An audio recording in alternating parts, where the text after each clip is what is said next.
नमस्कार and good morning assembly. तो आज हमारा तीसरा लेक्चर है और वेब डेवलपमेंट की जर्नी को हम कंटिन्यू करते हैं। तो अब तक जो दूसरे लेक्चर में या फिर पहले लेक्चर में हमने तो सिर्फ अपना करियर पाथ किस तरह से इसमें बनाना है, कौन सी टेक्नोलॉजी हमें फोकस करनी चाहिए, किस डेप्थ तक करनी चाहिए, ये सब कुछ देखा था। आज हम एक काम करेंगे, पहले दूसरे लेक्चर में जो हमने जो कुछ पढ़ा है उसका रिवीजन करेंगे। अब दूसरे वाले में हमने देखा था VS कोड एडिटर देखा था, पहला प्रोग्राम लिखा था एक HTML का, और डेवलपर कंसोल भी खोला था, किस तरह से खोलते हैं वो सब कुछ देखा था। तो अगर मैं सबसे पहले आपको याद दिलाना चाहूँ कि जावास्क्रिप्ट, HTML और CSS ये तीनों टेक्नोलॉजी एक साथ चलती है।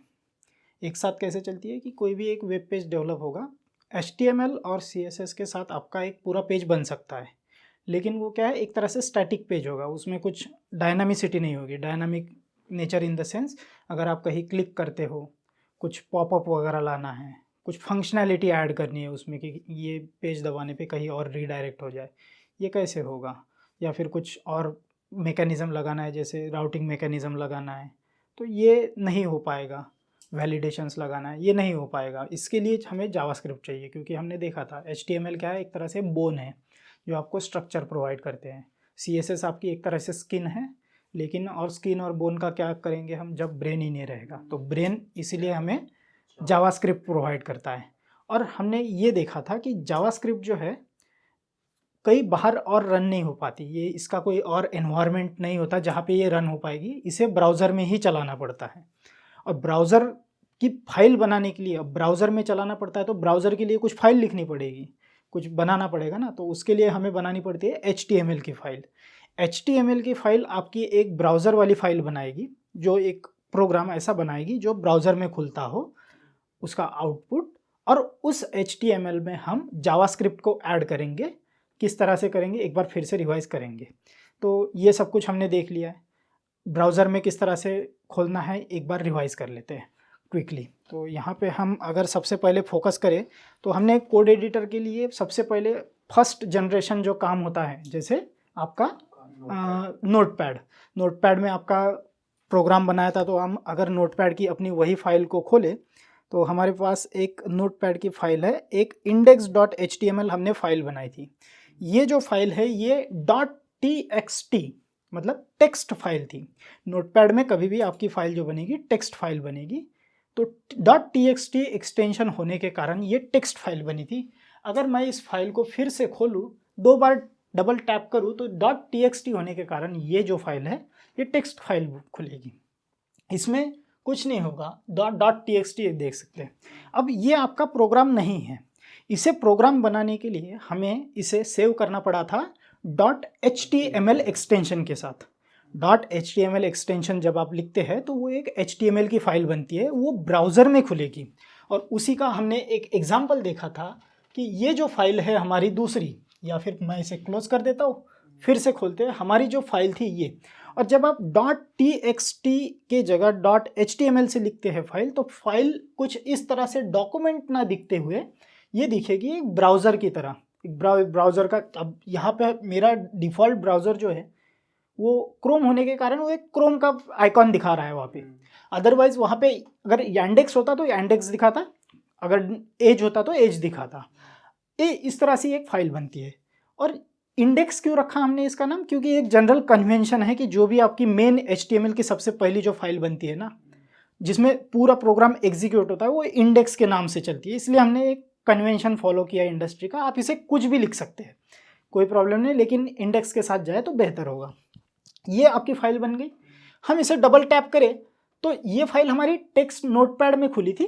ये फाइल अगर हम डबल टैप करें तो ये देखेंगे आप, ये जो है ना, ये आपकी ब्राउज़र में खुली है। यहाँ पे आपका क्रोम ब्राउज़र खुला है, इवन मैं नया टैब भी खोल सकता हूँ, यहाँ पे गूगल खोल सकता हूँ। तो ये जो है आपकी यहाँ पे हुई। अब इसमें हमने एक सिंपल सा प्रोग्राम लिखा था। अब हमने इसे डबल टैप तो किया, लेकिन इसे एडिट कैसे करना है इस फाइल को, कुछ तो होगा जिससे हम एडिट कर पाए।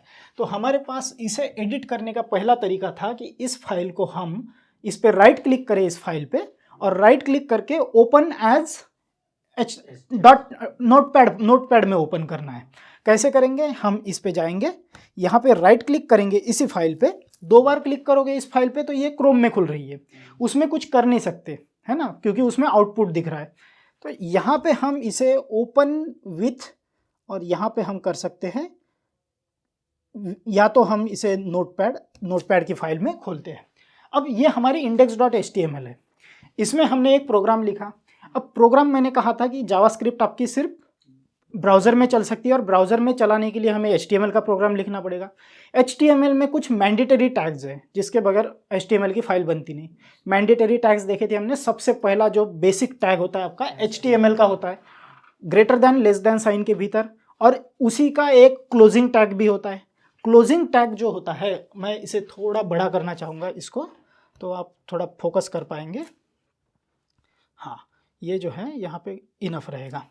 तो सबसे पहले हमने HTML का ओपनिंग टैग बनाया, क्लोजिंग टैग बनाया, इसके भीतर ही आपका जो कुछ HTML की फाइल है वो बनाई जाएगी। साथ में जो दूसरा मैंडेटरी टैग है, जो अंदर 2 मैंडेटरी टैग होते हैं, एक होता है हेड टैग, दूसरा होता है बॉडी टैग। आपके प्रोग्राम का जो कुछ भी डेवलपमेंट रहेगा वो बॉडी टैग के अंदर होगा। हेड टैग में आपका कुछ जो मेटा डेटा होता है वो क्या होता है हम देखेंगे, जो सर्च इंजन ऑप्टिमाइजेशन या फिर अदर चीज़ों के लिए होता है।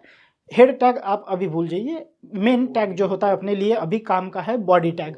बॉडी टैग में हम सब कुछ लिख सकते हैं, और यहाँ पे हमने लिखा बॉडी टैग में hello this is first HTML page. फिर हमने एक छोटा सा टैग लिया पी टैग। ये टैग जो कुछ है सब कुछ हम आराम से पढ़ेंगे, बस एक एग्जांपल है, hello we have made first HTML program. साथ ही साथ हमने एक छोटा सा जावास्क्रिप्ट प्रोग्राम लिखने की कोशिश की थी, लेकिन किसमें, स्क्रिप्ट में। Script tag, opening tag, script closing tag, ये 2 टैग में हमने, जब हमने स्क्रिप्ट के बाहर, अब इस स्क्रिप्ट के अंदर जो कुछ रहेगा आपका, स्क्रिप्ट के अंदर आपका जो कुछ है ये सब कुछ आपका स्क्रिप्ट टैग के भीतर आपका जो कुछ है ये आपकी जावास्क्रिप्ट की फाइल है, ठीक है। यहां तक आपका एग्जीक्यूट होगा, ये भी आपका एग्जीक्यूट होगा ब्राउजर की फाइल में। ये x = 2 ये भी एग्जीक्यूट होगा, लेकिन ब्राउजर में दिखेगा, जावास्क्रिप्ट में नहीं है। ये जावास्क्रिप्ट हमारी चालू होती है यहाँ से, तो यहाँ पे x = 2 की वैल्यू यही से चालू होगी। इनफैक्ट मैं इसे बदलना चाहूँगा ताकि कन्फ्यूजन ना रहे कुछ, और मैं 2 की जगह 5 कर देता हूँ, ठीक है। अब मैंने x = 5 बनाया है, यहाँ पे y = 3 असाइन किया है, और एक सिंपल सा मैथमेटिकल ऑपरेशन किया है। z में हमने x + y जिसकी वैल्यू x = 5 है और y = 3 है उसे स्टोर किया, और फिर ये हमें दिखेगा नहीं ब्राउज़र में। ब्राउज़र में भी क्यों नहीं दिखेगा, क्योंकि ये स्क्रिप्ट है और स्क्रिप्ट हमें दिखती नहीं है, स्क्रिप्ट हमें कंसोल में दिखेगी। हम इस प्रोग्राम को सेव कर लेते हैं। आप देखेंगे यहाँ तक आपको सब कुछ दिखाई देगा, जो x = 2 है ना वहाँ तक। मैं यहाँ पे इस प्रोग्राम में देखिए फर्स्ट फाइल, अगर मैं यहाँ पे इसे साइड बाय साइड कर दूँ तो आपको थोड़ा और नज़र आएगा। हाँ, यहाँ पे हमारा x = 2 जो है ना यहाँ तक दिख रहा है। इवन इसके नीचे हम y = 4 कर देते हैं तो भी आपको दिखेगा। सेव कर दिया, वहाँ पे आ गया, ठीक है। यहाँ पे नहीं आया, इसे रिफ्रेश करेंगे, देखिए y = 4 आ गया यहाँ पे, लेकिन जो स्क्रिप्ट के अंदर है वो नहीं आ रहा है। ये कैसे आएगा, इसके लिए हमने देखा था कि इसे हमें देखने के लिए चाहिए होगा डेवलपर टूल। डेवलपर टूल कैसे खुलता है, तो 3 ऑप्शन बताए थे मैंने। या तो आप राइट क्लिक करो और इंस्पेक्ट एलिमेंट पे जाओ, यहाँ पे जैसे ये क्रोम का ब्राउज़र है, यहाँ पे राइट क्लिक कीजिए, इंस्पेक्ट पे जाइए, आपका ये डेवलपर टूल खुल जाएगा। यहाँ पे एलिमेंट्स में आपको पूरा का पूरा जो आपने प्रोग्राम यहाँ पे लिखा है ना, अलॉन्ग विथ स्क्रिप्ट, यहाँ पे देखने को मिलेगा। देखिए यहाँ पे अलॉन्ग विथ स्क्रिप्ट आपको देखने को मिलेगा, सब कुछ दिखेगा, लेकिन वो यहाँ पे एग्जीक्यूट नहीं हो रहा है। जो ब्राउज़र है ना आपका, यहाँ पे देखिए ये साइड में आपको एग्जीक्यूट होते हुए नहीं दिखेगा ये प्रोग्राम। मैं इसे बड़ा कर देता हूँ, ओके। देखिए यहाँ पे आपको ये प्रोग्राम तो दिख रहा है, लेकिन यहाँ पे नहीं दिख रहा है। अब इसका आउटपुट हमें जनरेट कहाँ मिलेगा, वो मिलेगा कंसोल में, और कंसोल में भी हमें डायरेक्टली नहीं मिलता है, उसे हमें कंसोल लॉग करना पड़ता है। जैसे हम यहाँ पे देखें एलिमेंट्स में हमने यहाँ पे लिखा है console.log। console.log जो हमने लिखा है ये console.log दिखने की वजह से हमें यहाँ पे z की वैल्यू जो है 8 देखने को मिली है। यहाँ पे ये देखिए कंसोल में 8 वैल्यू। अब यहाँ पे first name is not defined, हमने फर्स्ट नेम एक वेरिएबल लिया था। अगर मैं प्रोग्राम आपको फिर से दिखाऊं तो आपका जो प्रोग्राम है, इस प्रोग्राम में हमने एक फर्स्ट नेम लिया था, एक्चुअली यहाँ से डिलीट हो गया है, नो प्रॉब्लम। यहाँ पे और एक वेरिएबल ले सकते हैं हम, first name, FIRST first name is equal to, और यहाँ पे हम ले लेते हैं राम। अब यहाँ पे जो हमने फर्स्ट नेम लिया है, और मैं यहाँ पे एक थोड़ी सी मिस्टेक कर देता हूँ, कैपिटल ले लेता हूँ। यहाँ पे मैंने first name is equal to Ram लिया है, ठीक है, एक वेरिएबल लिया है जिसमें मैंने एक राम की वैल्यू स्टोर की है। ये वैल्यू हमें यहाँ पे देखने को मिलनी चाहिए। कैसे दिखेगी? तो अगर मैं यहाँ पे जाऊँ तो यहाँ पे first name is not defined, यहाँ पे नॉट डिफाइंड बोल रहा है, कुछ तो एरर है। और एरर क्यों है? क्योंकि हमने यहाँ पे जो है ना फर्स्ट नेम F स्मॉल, ये जो है N कैपिटल, ये कैमल केस कहा जाता है। इसे केस आराम से स्टडी करेंगे, आज ही देखेंगे। तो यहाँ पे जो फर्स्ट नेम है और यहाँ पे फर्स्ट नेम है, ये मैच नहीं कर रहा है। अगर मैं इसको मैच कर दूँ तो यहाँ पे आपका फर्स्ट को मैं स्मॉल कर दूँ और इसे सेव कर दूँ फिर से, और इसे मैं रिफ्रेश कर दूँ, तो यहाँ पे first name is not defined, फिर से एरर नंबर 20 लाइन में बता रहा है। ये प्रोग्राम यही एग्जीक्यूट हो रहा है। FIRST let first name, okay okay. ये अब यहाँ पे आपको एरर एक समझ में आनी चाहिए। एरर ये है कि यहाँ पे जो स्क्रिप्ट है ना, स्क्रिप्ट आपकी यहाँ से चालू हो रही है और मैं वेरिएबल डिफाइन कर रहा हूँ HTML की फाइल में, है ना। मैंने क्या कहा था, जावास्क्रिप्ट कहाँ से एग्जीक्यूट होगी? जो स्क्रिप्ट में है वही एग्जीक्यूट होगा। मेरा जो फर्स्ट नेम मैंने डिफाइन किया है वो HTML बॉडी में किया है, स्क्रिप्ट में कुछ नहीं है। स्क्रिप्ट यहाँ से चालू होती है, यहाँ पे बंद होती है। इसीलिए मुझे ये फर्स्ट नेम यहाँ पे स्क्रिप्ट में जैसे ही लेके आऊँगा, यहाँ पे आपको अपना नाम दिखाई देने लगेगा। जैसे मैं इसे कट कर दूँ, ठीक है, कट कर दिया मैंने, स्क्रिप्ट टैग के भीतर ले आया और यहाँ पे मैंने पेस्ट कर दिया और सेव कर दिया इसको। अब मैं इसे एक बार रिफ्रेश करता हूँ, देखिए कंसोल में आपका राम आ गया। console.log क्या है? एक इंस्ट्रक्शन है हमारे प्रोग्राम को देने की कि हमें इसकी वैल्यू कंसोल में दिखाइए।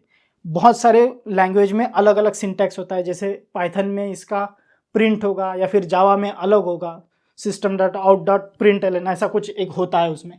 तो यहाँ पे इस लैंग्वेज में console.log होता है। तो यहाँ पे हमारा हो गया। अब यहाँ पे जो मिस्टेक हमने की थी ना, ये हमें दिखाई नहीं दे रही थी, समझ में नहीं आ रहा था कि मिस्टेक क्या की। Unless you are a professional developer, आपकी बहुत ज़्यादा प्रैक्टिस है, तभी आपको पता चलेगा कि क्या है, लेकिन फिर भी आपको बहुत बार देखना पड़ेगा। तो इसके लिए आए थे हमारे पास कोड एडिटर। कोड एडिटर हमने देखे थे VS कोड, बहुत ही डिफ़ॉल्ट पॉपुलर ब्राउज़र जो कोड एडिटर है वो, एटम है, बहुत सारे हैं। तो नोटपैड++ भी देखा हमने। तो हमें VS कोड देखना था और हमने VS कोड को डाउनलोड कर लिया था। अब VS कोड को हमने डाउनलोड किया था और उसकी फाइल कैसे खोलनी थी, तो उसे खोलने के लिए हमारे पास 2-3 ऑप्शन थे। क्या ऑप्शन थे? कि हम जाए इस फाइल पे, जो हमने फाइल बना रखी है, इस पे राइट क्लिक करें और इसे करें open with visual studio code. ये आपका एक तरीका हो गया। तो ये आपकी विजुअल स्टूडियो कोड में फाइल खुल गई, ठीक है। दूसरा तरीका क्या है आपका इसी फाइल को खोलने का, कि मैं जहाँ भी आपका ये फाइल है ना, जैसे एक इस फाइल को मैं एक प्रोजेक्ट, ये जो project food and front end है, इसके अंदर मैंने एक लर्निंग जेस करके एक फोल्डर बनाया है, ठीक है। आप कभी भी कोई भी एक प्रोजेक्ट बनाओगे, कोई डायरेक्टरी में बनाओगे, डायरेक्टरी मतलब एक फोल्डर, कोई एक डायरेक्टरी में बनाओगे, उस डायरेक्टरी में सीधा वहाँ पे अगर आपको फाइल बनाई है और आपको खोलनी है वो VS कोड में, तो सिंपल सा तरीका क्या है कि मैं इस फाइल को, जो मैंने डेस्कटॉप पे बनाई थी ना, ये जो डेस्कटॉप पे बनाई है फाइल मैंने, इस फाइल को मैं यहाँ से कट कर देता हूँ index.html को, और मैं इसे इस लर्निंग जेएस, अब ये हमारी वर्किंग डायरेक्टरी हो गई, इसी में हम काम करेंगे। हमारा फोल्डर रहेगा लर्निंग जेएस। लर्निंग जेएस में ये फाइल है हमारी, ठीक है। फाइल स्ट्रक्चर हमने ऑर्गेनाइज कर दिया। अब यहाँ से हमें अगर खोलनी है ये फाइल, पहला तरीका देखा था, राइट क्लिक करिए और ओपन विथ VS कोड। दूसरा तरीका क्या है कि जिस डायरेक्टरी में आप है, ये जो एड्रेस दिख रहा है ना आपको सी यूज़र, ये जो एड्रेस है इसे सिलेक्ट कीजिए पूरी तरह से। इसकी जगह आप CMD लिखिए। CMD मतलब कमांड प्रॉम्प्ट, कमांड प्रॉम्प्ट हमें खोलनी है। CMD लिखा है यहाँ पे। जैसे ही आप CMD खोलते हैं आपके सामने एक ब्लैक स्क्रीन आती है, ठीक है। ये ब्लैक स्क्रीन जो है आपकी कमांड प्रॉम्प्ट, यहाँ से कमांड दे सकते हैं हम डायरेक्टली। और कमांड प्रॉम्प्ट में हमें यहाँ पे लिखना है कोड, COD, और स्पेस देनी है और डॉट लिखना है, कोड स्पेस डॉट। और जैसे ही आप एंटर दबाएंगे आपका VS कोड में फाइल खुल जाएगी। देखिए खुल गई।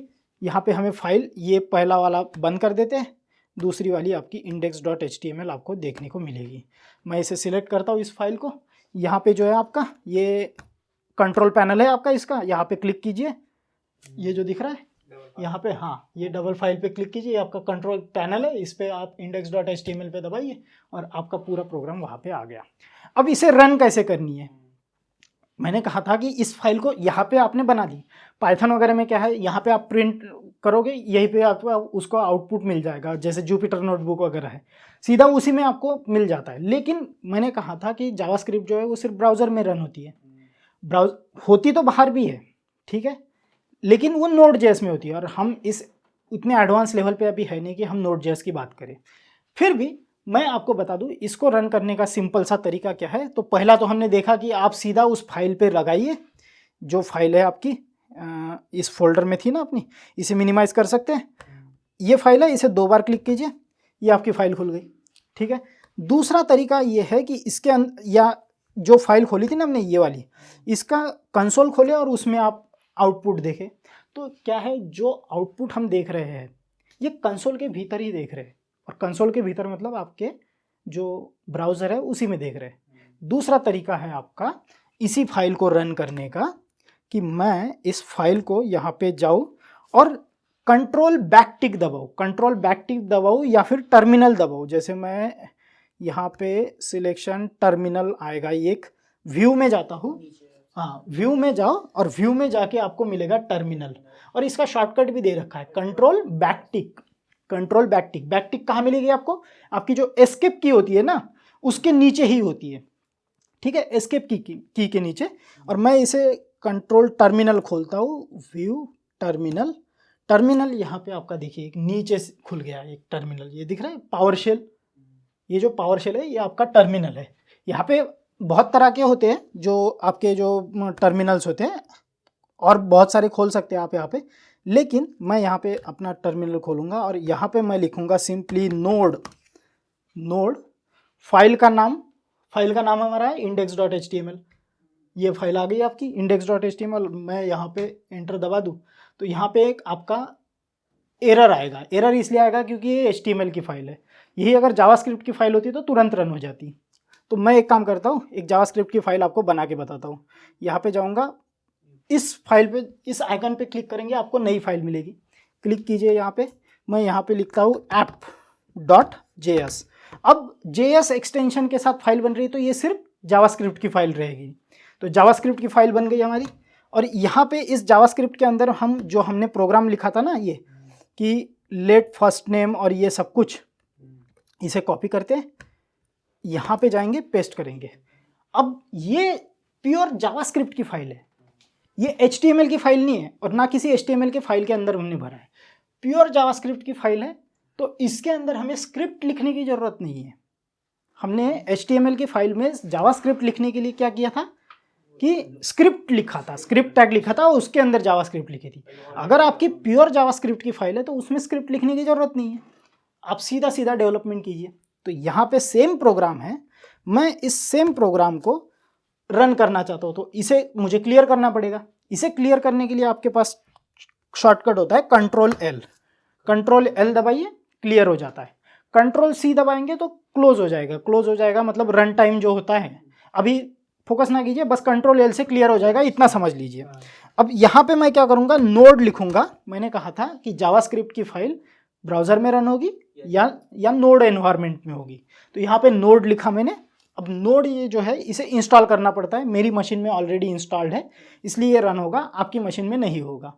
आप कोशिश भी नहीं कीजिए, बस हमें एक देखना है कि किस तरह से काम होता है नोड। और मैं यहाँ पे जैसे टैप प्रेस करता हूँ, जैसे ही टैप प्रेस करूँगा यहाँ पे जितनी भी आपकी फाइल रहेगी वो आपकी एक 1 बाय 1 आती रहेगी। तो मैं टैप प्रेस करता हूँ, एक बार टैप प्रेस करी मैंने app.jsi, फिर से प्रेस करी index.html है, 2 फाइल है ना, तो दोनों की दोनों आई। तो मैं फिर से एक बार टैप प्रेस करता हूँ app.jsi, और मुझे ये फाइल रन करनी है नोड app.js। अब ये फाइल रन होगी, एंटर दबाऊंगा, देखिए आपकी फाइल रन हो गई।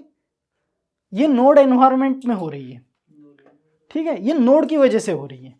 ये अब हम किसी ब्राउजर में तो है नहीं, ये ब्राउजर नहीं है ना, ये VS कोड एडिटर है, यहाँ पे कोड एडिट करते हैं, ब्राउजर नहीं है। यहाँ से कोई आप सर्च नहीं मार सकते, जैसे कि ChatGPT सर्च मारना हो, फेसबुक सर्च मारना हो, नहीं कर सकते। ये डेवलपमेंट एनवायरनमेंट है। तो यहाँ पे RAM और 8 आपका रिजल्ट आ गया, इनफ, ठीक है। ये हमने अब तक देखा। आगे हमें क्या देखना है, तो हमने आज शुरू करना है, अब थोड़ा जावास्क्रिप्ट का इंट्रोडक्शन ले लेते हैं, थोड़ी डेफिनेशन वगैरह देख लेते हैं कि जावास्क्रिप्ट क्या है, ठीक है। तो आपको उसका पूरा सेंस तो नहीं बनेगा आप, लेकिन जब चालू कर रहे हैं तो शुरुआत में हमें पता होना चाहिए कि रफ ओवरव्यू ले लेना चाहिए कि कैसा, एक एरियल व्यू ले लेते हैं। इसके डेफिनेशन का हर जो पन्ना है ये हमारी नोट्स है, हमने हर चैप्टर के लिए अलग से नोट्स बनाए, बिल्कुल ऑडियो विजुअल ग्राफिक्स के साथ, ऑडियो तो नहीं है, विजुअल ग्राफिक्स के साथ। लेकिन ये जो नोट्स है इसमें हमने पूरा कॉम्प्रिहेंसिव तरीके से कवर करने की कोशिश की है कि ताकि पढ़ने का मन करे। अब इसी को हम देख लेते हैं, इसी नोट्स को हम थोड़ा थोड़ा स्क्रॉल करते जाएंगे और देखते रहेंगे क्या है। सबसे पहले हमारा आज का टारगेट है कि हम एरियल व्यू ले, जावास्क्रिप्ट है क्या, एक डेफिनेशन देख लेते, समझ में आए ना आए बस समझ लो कि इस तरह से होती है।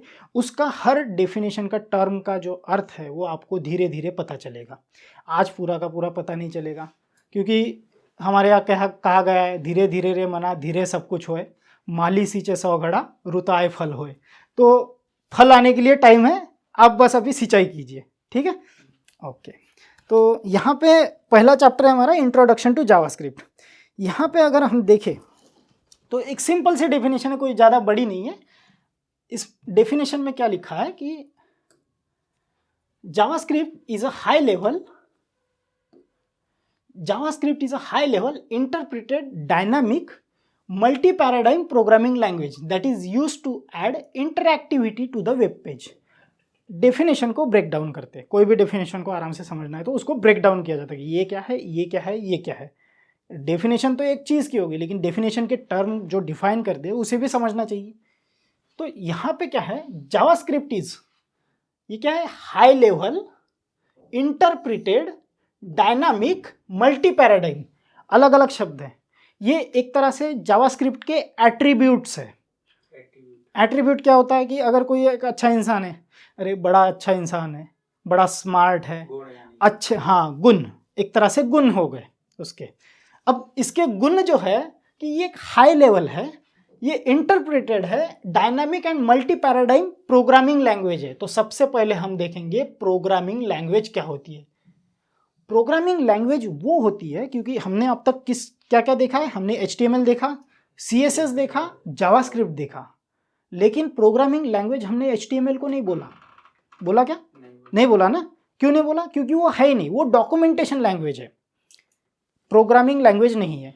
CSS कास्केडिंग स्टाइल शीट को देखा हमने, वो है क्या? नहीं है, क्योंकि वो स्टाइल प्रोवाइड करती है, स्किन प्रोवाइड करती है, आपकी बोनट, विंडशील्ड सब कुछ प्रोवाइड करती है, लेकिन प्रोग्रामिंग लैंग्वेज नहीं है, स्टाइलिंग करती है। जावास्क्रिप्ट ही प्रोग्रामिंग लैंग्वेज है, इसीलिए ये टर्म इंपॉर्टेंट हो जाती है कि यही प्रोग्रामिंग लैंग्वेज है। और ये प्रोग्रामिंग लैंग्वेज कैसी है, किस लिए उपयोग में आती है? Use to add interactivity to web page. जो आपका वेब पेज है उसमें इंटरएक्टिविटी मतलब अगर किसी आइकॉन को मैं क्लिक करूं तो वो बड़ा हो जाए, छोटा हो जाए, या फिर कुछ फॉर्म सबमिट हो जाए, कुछ इंटरैक्शन कर रहे हैं ना, हम डाटा फीड कर रहे हैं। एक तो तरीका होगा कि आप सिर्फ अपना वेब पेज देखें, हाँ, जो कुछ वहाँ पे दिख रहा है वो देखें, उसके साथ आप कुछ इंटरेक्ट ना करें। लेकिन इंटरेक्शन कहाँ होगा? जब मैं बोलूँगा कि वहाँ पे एक फॉर्म है और फॉर्म में मुझे अपना नाम सबमिट करना है, तो मैं एक तरह से इंटरेक्शन कर रहा हूँ, कम्युनिकेशन कर रहा हूँ। ये जो कम्युनिकेशन है ये अचीव होता है, या फिर किसी भी तरह की उसमें एक्टिविटी, गतिविधि जो होती है जावास्क्रिप्ट की वजह से होती है। तो इसका उपयोग तो हमने देख लिया कि ये ऐड इंटरैक्टिविटी, वेब पेज को इंटरैक्टिविटी देगी। अब ये हाई लेवल प्रोग्रामिंग लैंग्वेज है, इसे ज़रा देख लेते हैं ये हाई लेवल क्या है। तो अगर इसके डेफिनेशन के देखें, it focuses on human friendly syntax. JavaScript का जब हमने प्रोग्राम लिखा ना, ये देखिए जावास्क्रिप्ट का प्रोग्राम लिखा तो ये ह्यूमन लैंग्वेज में लिखा। किस तरह से, जैसे अगर ओके इसे कैंसिल करना पड़ेगा, ओके हाँ, ये क्या है, ह्यूमन लैंग्वेज है। कंप्यूटर आपकी ये जो भाषा है ना, ये नहीं समझता। आपने समझा होगा, कभी बचपन में पढ़ा होगा या फिर कि कंप्यूटर समझता है सिर्फ दो भाषा, 0-1 की बाइनरी लैंग्वेज जिसे बोलते हैं, 0-1-0-1 उसके कोड होते हैं। क्या हम प्रोग्राम 0-1-0-1 में लिख सकते हैं? ह्यूमनली पॉसिबल नहीं है, बहुत टाइम जाएगा। अगर कर भी लो तो कॉम्प्लेक्स प्रोग्राम नहीं बना पाओगे। तो वो क्या हो गई, लो लेवल लैंग्वेज हो गई। लो लेवल लैंग्वेज मतलब कि जिसमें आप कोर ऑपरेशन कर रहे हो। यहाँ पे क्या है, high level language. High level language जब मैं बोल रहा हूँ तो मैं जो आपके साथ बात कर रहा हूँ ना, जो समाज में हम बात करते हैं, उसी तरह की लैंग्वेज हमने यहाँ पे लिखी है। क्या लिखा है, x = 5, y = 3 और z = x+y। ये वही भाषा हो गई जो हम लोग रोजमर्रा की बातों में लाते हैं, या फिर मैथमेटिक्स में पढ़ते हैं ना, या फिर first name = Ram, let first name = Ram. यहाँ से समझ में तो आ रहा है ना कि राम क्या है, फर्स्ट नेम है, और फर्स्ट नेम समझ में आ गया। तो ये हो गई हाई लेवल प्रोग्रामिंग लैंग्वेज। तो ये हाई लेवल प्रोग्रामिंग लैंग्वेज है। दूसरा, अगर हम इसका एट्रीब्यूट देखें, क्या है कि इसमें नहीं, इसी में देखना है, ह्यूमन फ्रेंडली है ना, हमें समझ में आ रही है। हाँ, और utilising symbolic representation, natural language element. Symbolic representation मतलब = डाला था हमने, फर्स्ट नेम = राम।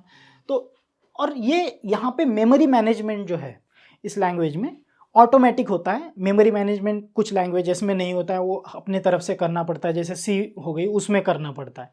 तो यहाँ पे हमें इस बात की कोई टेंशन नहीं है, बिल्कुल ह्यूमन फ्रेंडली लैंग्वेज है। जैसे आप लोग मैं बात करते हैं उसी तरह से यहाँ पे कोड देना है, हो जाएगा। तो ये हो गया। दूसरा है इंटरप्रिटेड।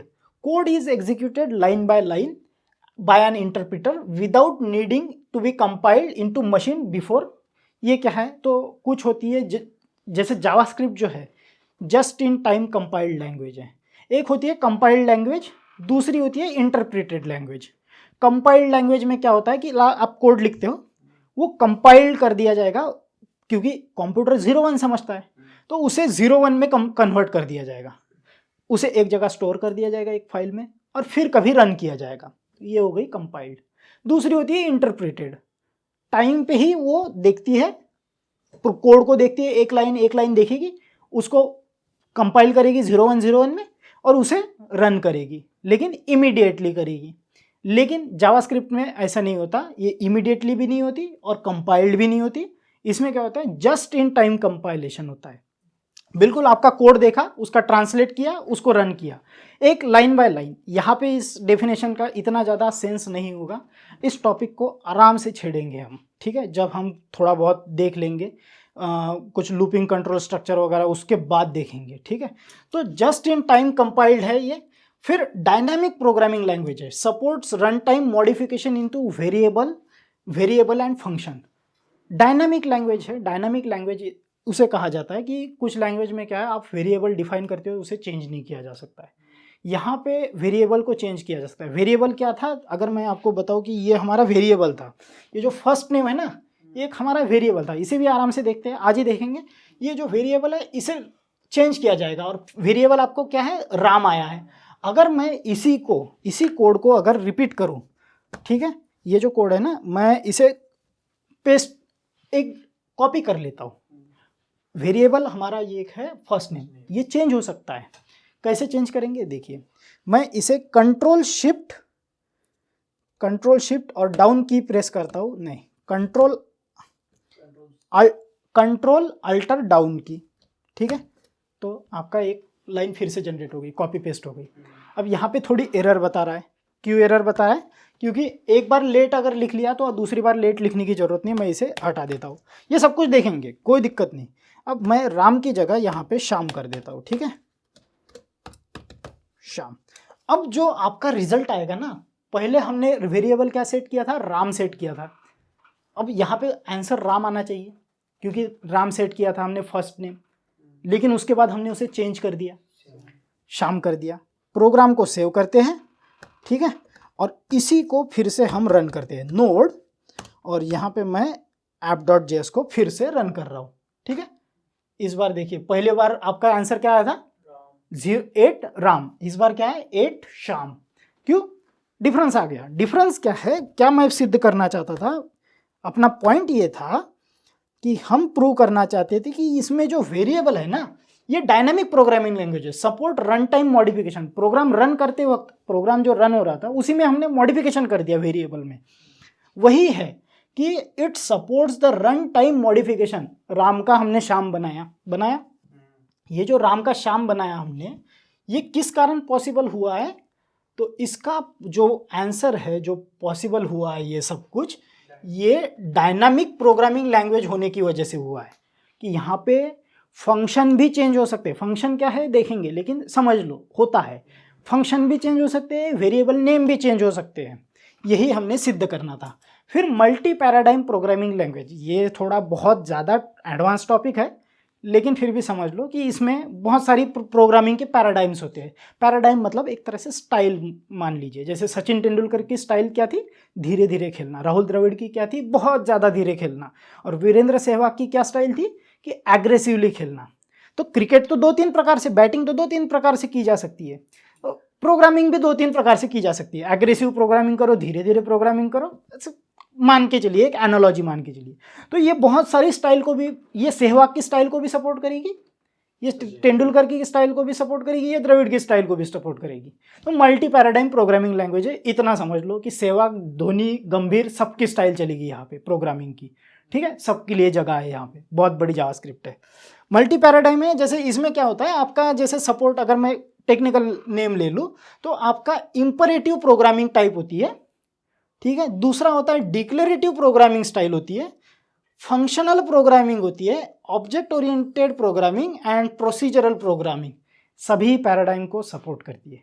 सब कुछ देखेंगे, कुछ नहीं छोड़ेंगे, सब कुछ देखेंगे, ये क्या होती है, किस तरह से की जाती है, सब देखा जाएगा। तो मान के चलिए कि एग्रेसिव सहवाग की स्टाइल, धोनी की स्टाइल, गंभीर की स्टाइल, तेंदुलकर, द्रविड़, सब चलेगा यहाँ पे। ये हो गया। फिर हम देखते हैं कि जावास्क्रिप्ट रियल वर्ल्ड में कहाँ कहाँ उपयोग में आती है। अगर मैं इसे ओके, हाँ, यहाँ पे अगर हम देखें रियल वर्ल्ड में, फ्रंट एंड, मैंने आपको ये स्ट्रक्चर पूरा बता ही दिया कि फ्रंट एंड जो है ना, ये आपका मॉनिटर है, जो सामने दिखता है वो जावास्क्रिप्ट। और जावास्क्रिप्ट, मैंने कहा था कि जावास्क्रिप्ट का कोई सब्स्टिट्यूट नहीं है, जावास्क्रिप्ट लगेगी ही लगेगी। आप चाहे सी सीख लो, C++, जावा, .NET, शार्प, जो कुछ सीखना है सीख लो, लेकिन वो बैकएंड में काम आएगा। आपने पाइथन सीख ली, बहुत तुरम खा हो गए आप पाइथन के, फ्रंट एंड में कैसे उपयोग करोगे? नहीं होती है, वो बैकएंड में ही उपयोग कर लोगे। फ्रंट एंड में आपको लगेगी सिर्फ जावास्क्रिप्ट, क्योंकि फ्रंट एंड के फ्रेमवर्क मैंने कौन से बताए थे, एंगुलर, रिएक्ट, ये रिएक्ट का लोगो है, और ये Vue.js का लोगो है। ये तीनों ही जो होती है ना, इसकी प्रोग्रामिंग की जाती है सिर्फ जावास्क्रिप्ट में।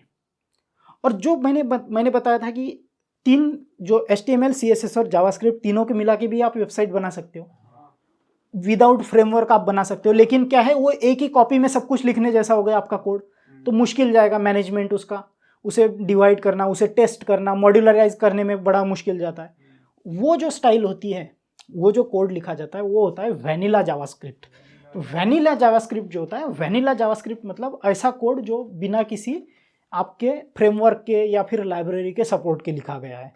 पूरा कोड एक साथ में लिखा है, सभी सब्जेक्ट को एक कॉपी में लिखना, एक तरह से वैनिला जावास्क्रिप्ट मान के चलिए।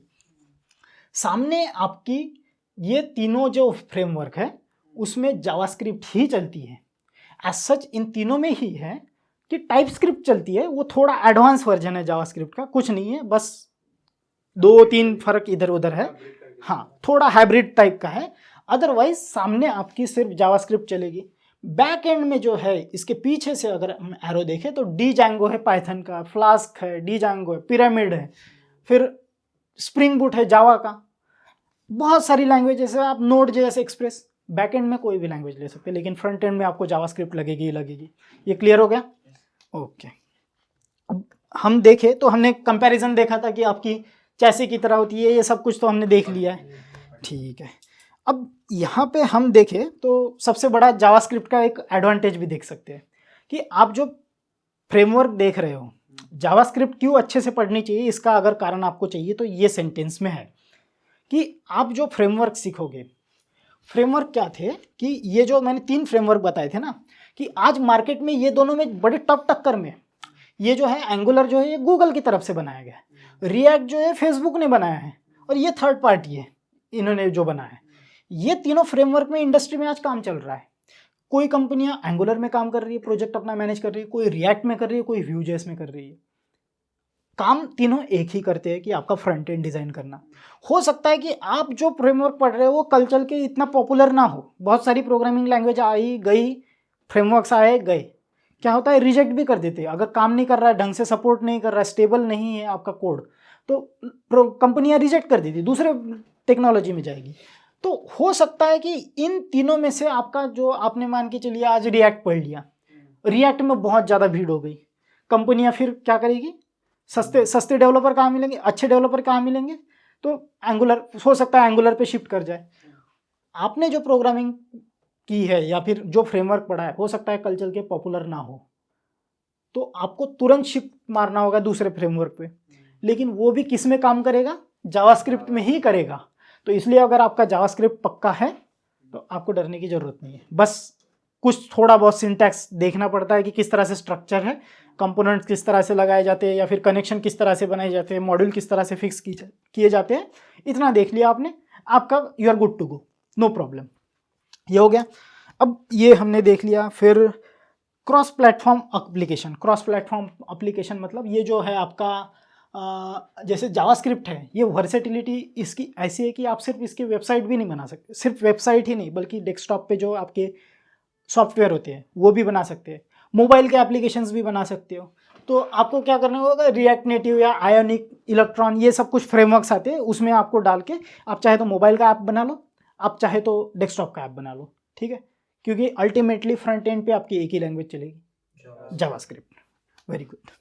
अब जावास्क्रिप्ट मैटर क्यों करती है, क्योंकि ये डी फैक्टो लैंग्वेज है फ्रंट एंड की, इसके अलावा कोई लैंग्वेज नहीं है। फिर कम्युनिटी इकोसिस्टम है इसका। अब जब फ्रंट एंड में सिर्फ एक ही लैंग्वेज चल रही है तो कम्युनिटी इकोसिस्टम क्या मैं बता दूं, जैसे स्टैक ओवरफ्लो हो गया। अब आप कोड लिख रहे हैं, कोड लिखते लिखते आपको कोई डाउट आ गया, वो हो सकता है वो डाउट दुनिया में और किसी को भी आया हो, तो क्या होता है बहुत सारे फोरम्स होते हैं, बहुत सारी लाइब्रेरीज होती है, जैसे Node.js की लाइब्रेरी है। कोई प्रॉब्लम के लिए किसी ने पहले एक लाइब्रेरी बना रखी है कि एक सोल्यूशन बना रखा है कि अगर आपको ये प्रॉब्लम आता है तो आप इस सोल्यूशन को यूटिलाइज कर लेना। कम्युनिटी बन गई है, बहुत सारे डेवलपर उसी लैंग्वेज में जब काम करते, सबको कुछ ना कुछ प्रॉब्लम आती है। अब जब आपके पास प्रॉब्लम आएगी तो आप क्या बताओगे, जैसे आपके आस पड़ोस में अगर आप किसी डॉक्टर के पास आपका अच्छा अनुभव, आपकी बीमारी थी, आप बीमार हुए, बहुत बीमार थे, आप किसी डॉक्टर के पास गए, आपको बड़ा अच्छा इलाज मिला, ठीक है। अब आपको पता है कि ये डॉक्टर बड़ा कारगर है, बड़ा अच्छा इलाज कराता है। आपके पड़ोस में अगर कोई बीमार हुआ है, आपके रिश्तेदारी में अगर कोई बीमार हुआ है, आप क्या करोगे, आप फोन करके उनको बताओगे कि डॉक्टर बड़ा अच्छा है, वहाँ पे अच्छा इलाज होता है। एक तरह से क्या हुआ, प्रॉब्लम को आपने सॉल्व कर दिया। ये जो कम्युनिटी का इकोसिस्टम आपने खड़ा किया था, ये जो सपोर्ट सिस्टम आपने दिया है कि एक यूट्यूब पे कमेंट सेक्शन को बताते हैं हाउ टू डू में बहुत सारे। तो सिंस जावास्क्रिप्ट में सारी दुनिया काम कर रही है तो इसका कम्युनिटी इकोसिस्टम बहुत अच्छा है, बहुत सारी लाइब्रेरीज अवेलेबल है। जैसे आपको मान के चलिए एक वेब ब्राउज़र बनाना है या फिर वीडियो स्ट्रीमिंग प्लेटफॉर्म बनाना है। अब वीडियो स्ट्रीमिंग प्लेटफॉर्म आप स्क्रैच से तो डेवलप नहीं करोगे, क्या करोगे, एक विंडो जो होती है कि इससे वीडियो स्ट्रीम हो जाए, वो किसी ने लाइब्रेरी बना रखी होगी, सीधी लाइब्रेरी उठाओगे, अपने प्रोग्राम में डालोगे और चालू कर दोगे। तो इसका सपोर्ट सिस्टम बहुत बढ़िया है। प्रॉब्लम कहीं है, स्टैक ओवरफ्लो है, डिस्कॉर्ड्स के बहुत सारे थ्रेड्स चल रहे हैं, डिस्कस कर सकते हैं। तो कम्युनिटी बड़ी अच्छी है। Node.js में इसके आपके बहुत सारी लाइब्रेरीज मिल जाएगी, बहुत बड़ी रिपोजिटरी है, ठीक है। और यहाँ पे अगर हम देखें तो ये कुछ इसका जो जावास्क्रिप्ट के एप्लीकेशन है, फ्रंट एंड में तो आपके ये तीनों में आ ही जाएंगे। फिर ये रिएक्ट नेटिव, आयोनिक जो डेस्कटॉप के एप्लीकेशन बनेंगे वो इसमें बनेंगे। फिर जो बैकएंड है, ब्राउज़र बैकएंड साइड पे, तो आप वैनिला जावास्क्रिप्ट से भी कर सकते हैं, या फिर एक्सप्रेस जेएस जो नोड जेएस का प्लेटफॉर्म है उस पर भी कर सकते हैं। हाँ, और अगर आप नेटिव डेस्कटॉप एप्लीकेशन बनाना चाहते हैं तो इलेक्ट्रॉन के साथ बना सकते हैं। तो आपके साथ बहुत सारे ऑप्शंस है आगे चल के। ये क्या है, आपके प्रोग्रामिंग के लिए इंपॉर्टेंट नहीं है, ये बस जानकारी है कि हमें पता है। हाँ चलो, क्योंकि कल चल के कभी आपको हो सकता है कि डाउट मैं जो पढ़ रहा हूँ उसका काम तो है ना, प्रोग्रामिंग से इसका कोई लेना देना नहीं है। प्रोग्रामिंग जो होगी आगे चल के होगी, ये तो बस हम इंट्रोडक्टरी चल रहे हैं धीरे धीरे। हाँ, अब इवोल्यूशन कैसे हुआ जावास्क्रिप्ट का, थोड़ी हिस्ट्री देख लेते हैं तो आपको थोड़ा मज़ा आएगा।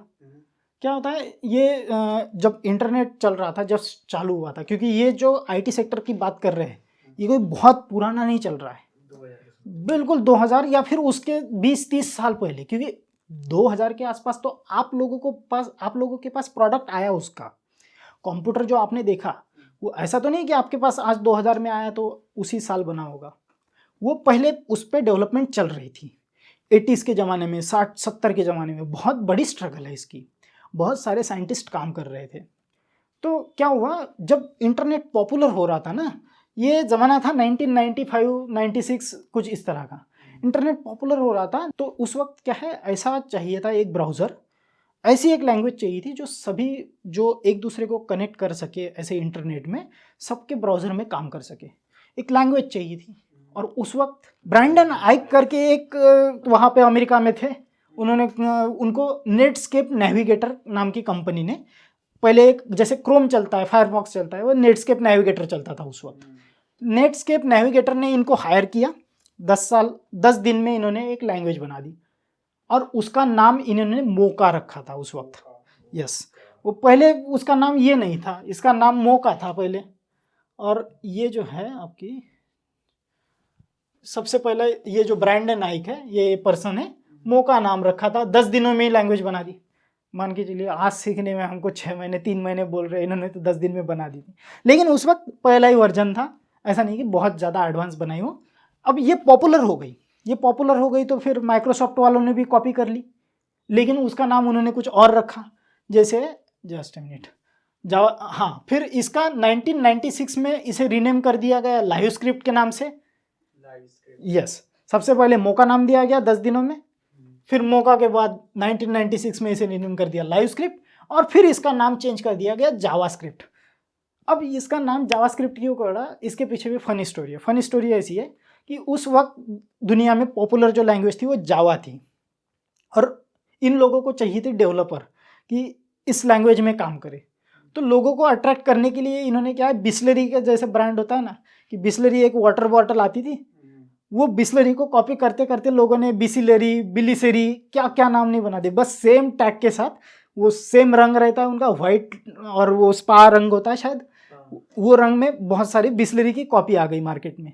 तो वही इन लोगों ने किया जावास्क्रिप्ट के साथ, जो जावा थी उसके डेवलपर जावास्क्रिप्ट पे स्विच हो जाए, इसलिए उन लोगों ने क्या किया, इसका नाम जावास्क्रिप्ट बना दिया, ताकि लोग थोड़े कंफ्यूज रहे और ये सीखने आ जाए या फिर इसमें काम करने आ जाए।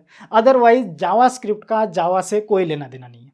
जावास्क्रिप्ट का सिंटैक्स पूरी तरह से अलग है, जावा का सिंटैक्स पूरी तरह से अलग है।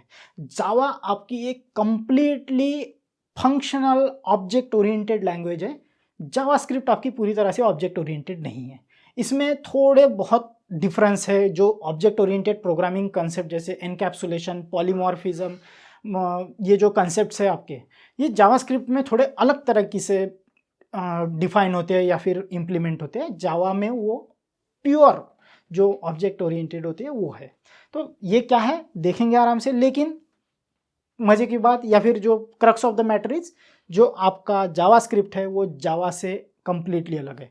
जावास्क्रिप्ट और जावा इनमें कंफ्यूज नहीं होना, स्क्रिप्ट लगा है तो वो अलग लैंग्वेज है, कोई लेना देना है नहीं, ठीक है। यस, नहीं वो सर्कल होता है ना वो जावा। हाँ, ये यहाँ पे है ना, एक्चुअली आप इसे यहाँ पे देख सकते हैं, इसका जावा का अगर मैं लोगो दिखाऊँ आपको, यहाँ पे लगा है। हाँ, ये देख रहे हैं, ये हाँ टी कप की तरह एक तरह से, हाँ वो जावा है। अब ये हो गया आपका, यहाँ तक हो गया। हाँ, अब इसके साथ हम अगर डेवलपमेंट देखें तो सबसे पहले ये जो है मोका ब्रैंडन आइक ने नेटस्केप नेविगेटर में बनाई थी, टेबुलर फॉर्म में देखें, इनिशियल क्रिएशन ऑफ लैंग्वेज। फिर लाइव स्क्रिप्ट रीनेम कर दिया गया, फिर जावास्क्रिप्ट रीनेम कर दिया गया। माइक्रोसॉफ्ट ने भी, ये बिल गेट्स वाला जो है कंपनी चलाते, इन्होंने भी अपनी लैंग्वेज बिल्कुल कॉपी मार दी थी इन्होंने। ऐसा नहीं है कि कुछ नया बना दो, सेम सेम बनाया और उसका नाम इन्होंने लग दिया JavaScript। जैसे दुनिया को पता ही नहीं चलेगा कि नाम अलग रख देने से प्रोडक्ट चोरी नहीं हुआ है। प्रोडक्ट तो इन्होंने आफ्टर ऑल चोरी किया था, ठीक है। तो JavaScript नाम रख दिया। अब हुआ क्या कि सेम लैंग्वेज है, जावास्क्रिप्ट जो है सेम लैंग्वेज है, माइक्रोसॉफ्ट वाले ने अप्लाई कर दी, अपनी निकाल दी, या फिर नेटस्केप नेविगेटर ने निकाल दी। तो हमें तो कॉमन लैंग्वेज चाहिए थी, इंडस्ट्री को एक कॉमन लैंग्वेज चाहिए थी कि जो पूरे इंटरनेट पे काम कर सके, सबके कंप्यूटर में काम कर सके, ब्राउजर्स में काम कर सके। तो इसके लिए क्या होगा कि सारी इंडस्ट्री एक जगह आई, उन्होंने बोला कि ऐसे काम तो नहीं चलेगा, आज तुम कॉपी करो, और कॉपी करते करते तुम कुछ और लिख दो। जैसे मैं जावास्क्रिप्ट में लिख रहा हूँ कि दिल्ली में कुतुब मीनार है, और तुम मेरी कॉपी करते करते तुमको देख नहीं पाए ढंग से मेरा सेंटेंस, दिल्ली में कुतुब मीनार है, और तुम अपने लैंग्वेज में कर दो दिल्ली में कुतिया बीमार है, ठीक है ना। तो ऐसा नहीं होना चाहिए, तो कोई एक कॉमन इंडस्ट्री स्टैंडर्ड होनी चाहिए। इसलिए क्या किया गया, इस 1997 में इसे हैंड ओवर कर दिया गया, स्टैंडर्डाइज वर्जन जो होना चाहिए इसका, तो ECMA, European computer manufacturer association, याद रखिए एक्मा, ठीक है। ये जो दिख रहा है आपको, यूरोपियन कंप्यूटर मैन्युफैक्चरर्स एसोसिएशन, ये जो एसोसिएशन है एक इंडिपेंडेंट बॉडी है। ये इंडिपेंडेंट बॉडी जो है जावास्क्रिप्ट के जो नए नए वर्जन्स है, क्योंकि बहुत सारी, अब देखिए वीडियो स्ट्रीमिंग प्लेटफॉर्म आ गए, क्या क्या नहीं आए हैं आपके सामने, बहुत सारी चीज़ें आई है, बदल करने पड़ते हैं, इंप्रूव करना पड़ता है लैंग्वेज को, नए वर्जन लेके आने पड़ते हैं। कौन करता है ये काम? ये काम करता है यूरोपियन कंप्यूटर मैन्युफैक्चरर एसोसिएशंस। और इन्होंने क्या किया है, इन्होंने ठेका ले रखा है एक तरह से कि जावास्क्रिप्ट का जो कुछ उसका उद्धार करना होगा, उसमें नए वर्जन्स लाने होंगे, उसमें कुछ त्रुटियां है तो उसे दूर करना होगा, तो ये कौन करेगा? एक्मा करेगी। ये जो ऑर्गेनाइजेशन, ये इंडिपेंडेंट बॉडी है, ये किसी के दबाव में काम नहीं करती, इंडिपेंडेंट है, और ये एक तरह से नॉट फॉर प्रॉफिट बॉडी है। तो ये जो जावास्क्रिप्ट का जो मेंटेनेंस होता है, ये ओपन सोर्स लैंग्वेज है, ठीक है। ये ओपन सोर्स लैंग्वेज मतलब कोई भी इसमें कंट्रीब्यूट कर सकता है, और ये फ्री है सबके लिए, आपको कोई लाइसेंस लेने की जरूरत नहीं। कुछ लैंग्वेजेस है जैसे जावा है, ओरेकल ओन करता है, तो बहुत सारी लैंग्वेजेस है जो कोई कंपनी एक ओन करती है, उन्होंने डेवलपमेंट किया है उसका, और कुछ उनको हिस्सा देना पड़ता है बड़े प्रोजेक्ट्स में। तो ये जो है लैंग्वेज जावास्क्रिप्ट फुकट है, कोई भी आके इसमें मौज कर सकता है। हाँ बिल्कुल, लूट मची है, बस देख लो कि सिंटैक्स देख लो और काम कर लो, ठीक है। अब यहाँ पे इन लोगों ने क्या किया कि जो वर्जन्स आते हैं, एक्मा मतलब यूरोपियन कंप्यूटर मैन्युफैक्चरर एसोसिएशन, ये जो वर्जन लेके आएगी उसे कहते हैं ये एक्मा 1, एक्मा 2, एक्मा 3, कुछ इस तरह से। अब इन्होंने क्या किया कि ये कुछ वर्जन्स लेके आए, एक्मा स्क्रिप्ट 1 स्टैंडर्डाइज वर्जन लेके आए पहली लैंग्वेज का, एक्मा 1, क्योंकि बिल गेट्स अपने माइक्रोसॉफ्ट वाले ने भी कॉपी करी, उसने कुतिया बीमार कर दी, इसने कुतुब मीनार कर दिया। तो इसीलिए इन लोगों ने क्या किया, एक स्टैंडर्डाइज वर्जन लेके आए।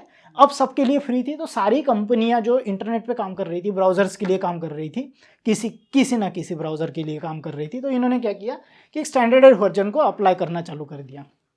फिर एक्मास्क्रिप्ट 2 आई, माइनर अपडेट्स आए उसमें एक्मास्क्रिप्ट 1 में, सिग्निफिकेंट इंप्रूवमेंट आया एक्मास्क्रिप्ट 3 तक। एक्मास्क्रिप्ट 4 जो है वो नहीं हो पाई, मतलब ऐसा हुआ कि बहुत ज़्यादा टाइम लग गया, 2000 से 2008 तक, ठीक है, 2000 से 2008 तक इन लोगों ने काम तो किया उस पर, लेकिन समाधानी कोई नहीं हुआ। वो जो एक्मास्क्रिप्ट का वर्जन 4 है उसे छोड़ दिया गया, रिलीज ही नहीं किया गया। बनाया उन्होंने, प्रोडक्ट बनाया, लेकिन फिर बर्बाद हो गया, उन्होंने छोड़ दिया।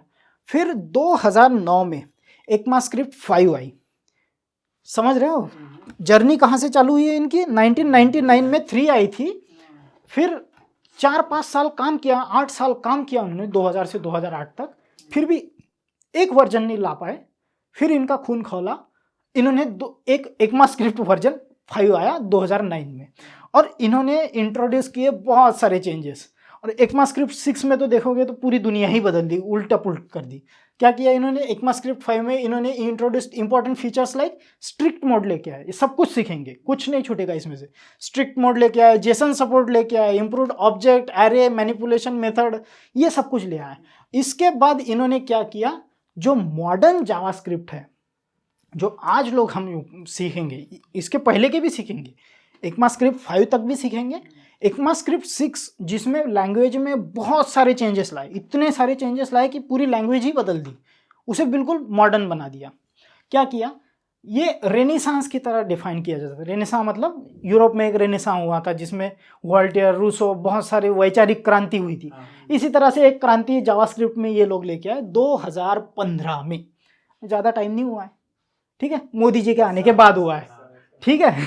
तो यहाँ पे क्या है, 2015 में इन्होंने एक मॉडर्न जावास्क्रिप्ट ECMAScript 6 नाम से लॉन्च की, ECMA6 और ES 2015, ECMAScript 2015 marked a significant milestone as the most substantial update to the date।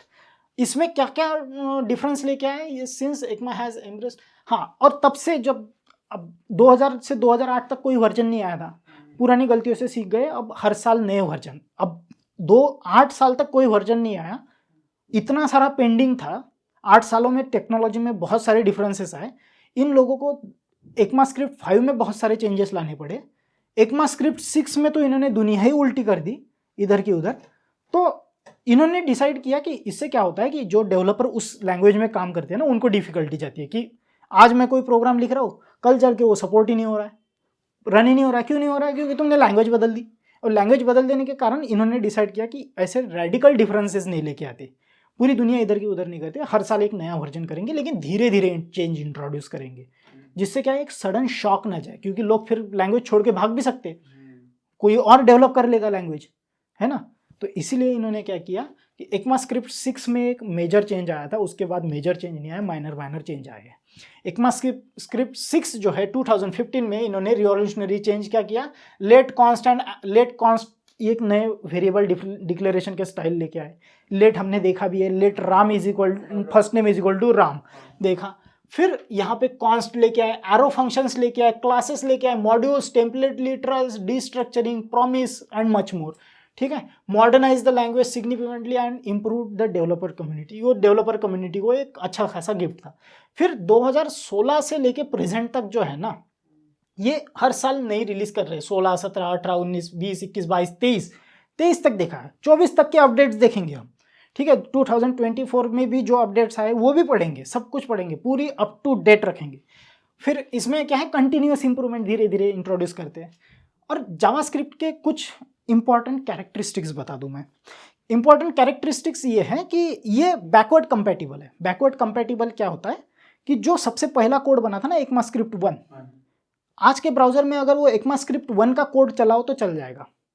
मतलब पीछे जितने उस लैंग्वेज में डेवलपमेंट हुए वो आज के ब्राउजर में चल जाएंगे, आज के कोड में चल जाएंगे, ठीक है। इसका अर्थ क्या हुआ कि इस लैंग्वेज से कुछ हटाया नहीं जाता, लैंग्वेज में कंटिन्यूस ऐड किया जाता है। कुछ अगर फंक्शंस नया डाला है, कुछ क्लास मॉड्यूल्स वगैरह कुछ नया डाला है, तो हमेशा के लिए बना रहेगा, उसमें से कुछ हटाया नहीं जाता। तो इसलिए पुराना कोड भी आज के कोड एडिटर में रन हो सकता है। इसे कहते हैं बैकवर्ड कंपैटिबिलिटी। कुछ अदर लैंग्वेजेस होती है फॉरवर्ड कंपैटिबल नहीं है। फॉरवर्ड कंपैटिबल मतलब जैसे 2023 में, 24 में, 25 में पढ़ रहे हैं हम, है ना। 2050 में जो जावास्क्रिप्ट में चेंजेस आने वाले हैं, वो कोड अगर कोई डिवाइस कर दे और आज हम रन करें तो नहीं होगा। जैसे आज का कोड 2025 का कोड अगर मैं वो 2009 के ब्राउजर में चलाऊं तो नहीं चलेगा। बैकवर्ड कंपैटिबल नहीं है, फ्रंट फॉरवर्ड कंपैटिबल है। वो पहले दिन का कोड चलेगा, आज का कोड पुरानी डेट को नहीं चलेगा, ठीक है। तो ये फॉरवर्ड कंपैटिबल है। अदर लैंग्वेज लाइक C++, जावा, पाइथन पार्शियली है, वो पर्ल है जो ये बैकवर्ड कंपैटिबिलिटी को पार्शियली सपोर्ट करते, पूरी तरह से नहीं करते, लेकिन जावास्क्रिप्ट करती है, ठीक है। की नोट्स, ये जो मॉडर्न जावास्क्रिप्ट है ना, द टर्म 2015 ECMAScript 6 जो हमने देखी थी, उसके बाद उसे कहा गया मॉडर्न जावास्क्रिप्ट, ठीक है, एक नई नवेली जावास्क्रिप्ट। फिर फ्यूचर 2021 के बाद जो वर्जन आ रहे हैं उसे फ्यूचर वर्जन्स कहा जाता है, ठीक है। ये प्रोग्रामिंग से रिलेटेड कुछ नहीं है, बस एक ट्रिविया है कि आपको पता हो, कल इंटरव्यू में जाओ आपको पूछे कोई इस तरह से है तो आप बता पाओ, इसलिए है। और इसमें फॉरवर्ड कंपैटिबिलिटी, अब इसका इंडस्ट्री यूज़ का है। जावास्क्रिप्ट इनिशियली ये वेब ब्राउजर में होती है, अब Node.js आ गया तो आप इसे बैकवर्ड साइड में भी, सर्वर साइड पे भी उपयोग कर सकते हैं एक्सप्रेस फ्रेमवर्क के साथ। इवन वैनिला जावास्क्रिप्ट के साथ भी आप अपने सर्वर को लिख सकते हैं, कोई प्रॉब्लम नहीं। तो ये इसकी इंडस्ट्री यूज़ हो गए। फिर हम देखते हैं कुछ क्वेश्चन, तो यहाँ पे सिंपल इंटरव्यू क्वेश्चन बन सकते हैं। What is JavaScript, what is ECMA standards. ECMA standards क्या है? European, exactly. What is backward compatibility, कि आपका पुराना पहला कोड आज के चल जाएगा, ठीक है, in case of JavaScript. What is the popular framework that are based on JavaScript.